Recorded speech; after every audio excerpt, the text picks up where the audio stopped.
Hey guys, this is Nico. This is CSX 3251,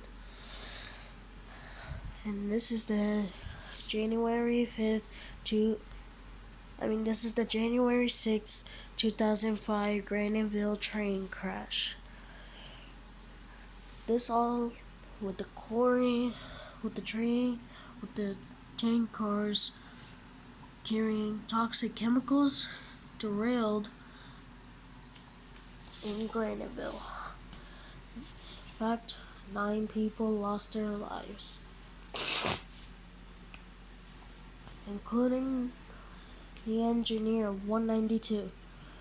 I couldn't find any papers to draw on 6593 and 6653.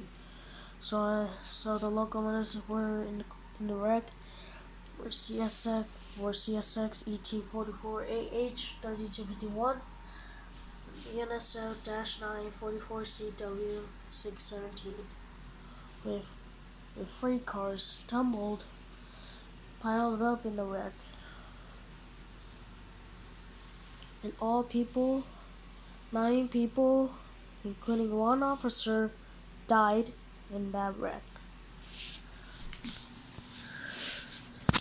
Alright guys, thanks for watching this video, and click to subscribe and write a comment. Thanks again, and see you next time.